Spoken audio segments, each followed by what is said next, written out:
Michigan's pork industry has plans to save its bacon should African swine fever reach the United States. Herbrooks Poultry Ranch is pledging to rebuild after a fire destroys one barn and 250,000 hens. And Michigan Ag Commodities' Chris Betts will have a market report. I'm Janelle Brose, and this is Farm News 5. Farm News 5 is brought to you by Ford. Michigan joined 13 other states recently in taking part in an African swine fever drill. The drill, the third in a series of 4 exercises, was designed to test stakeholders' response plans to a potential ASF outbreak in the United States. The disease, which is prevalent in China and parts of Europe, is deadly to pigs but doesn't impact humans. There are 14 of the top swine-producing states in the United States that are also participating in this exercise remotely from their own home state.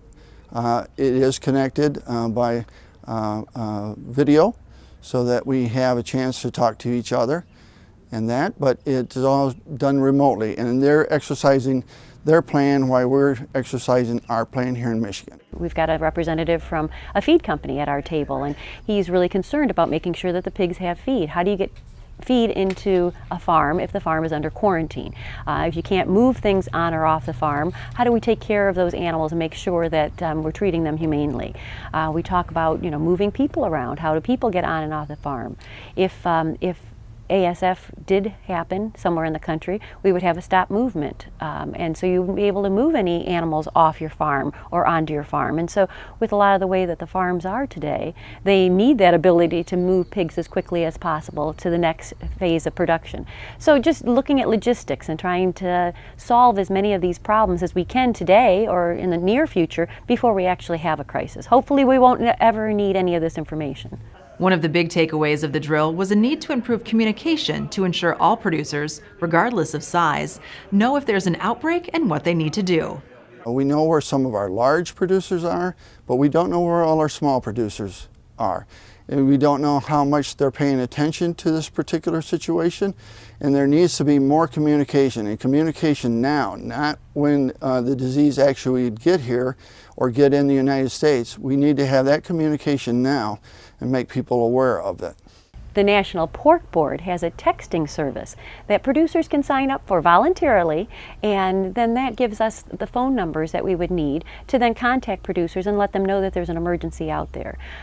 People can go to pork.org and find out that information, or contact Michigan Pork Producers Association, and I'd be more than happy to share that information. People working on it and having these experiences with these exercises, I think it's really good to understand how the agencies aren't just regulatory, they're really trying to help us produce pork, and that's really a good feeling.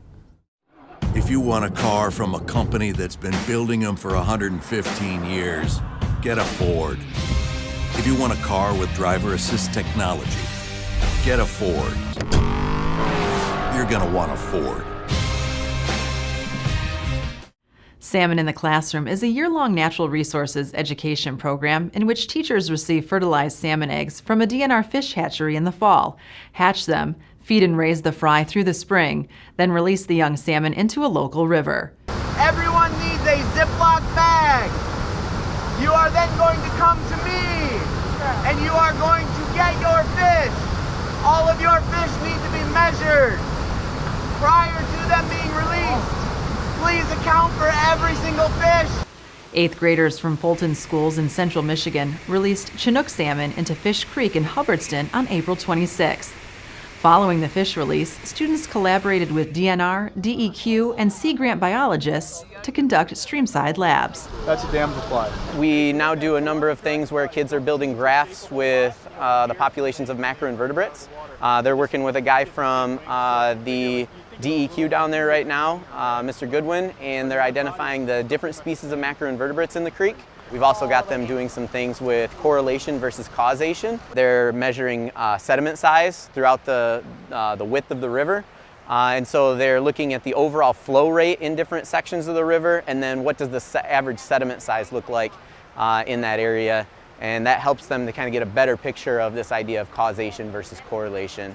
We've got kids doing an entire habitat assessment up and down the edge of the creek. We do a water quality assessment, so kids will look at phosphorus levels, nitrogenous waste, including ammonia, nitrite, nitrate. They'll look at pH and dissolved oxygen. And really what we're trying to get them to do is make a correlation between what did the environment look like for our fish in the classroom tank, and is the environment here better, the same, or worse than what our classroom environment is, the tanks that we have in our classroom. Windsor is the Michigan Farm Bureau 2019 Educator of the Year and will be recognized at the MFB annual meeting in November. What happens when a road accident results in a hazardous waste spill? Contact attorney Dirk Beckwith at 248-539-9918 to learn the next steps.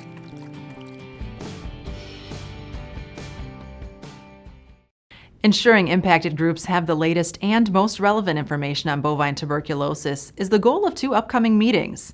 State agencies are teaming up with MSU Extension and the USDA's Wildlife Services to host the meetings, which will provide an opportunity for those present to discuss how interested parties can work together to improve their communities in the face of bovine tuberculosis. The 2 meetings are scheduled for Tuesday, May 21st at Wilson Township Hall in Alpena and Wednesday, May 22nd at the Oscoda County Community Center in Mayo. For the second time in as many years, there's been a major fire at Herbruck's Poultry Ranch in Ionia.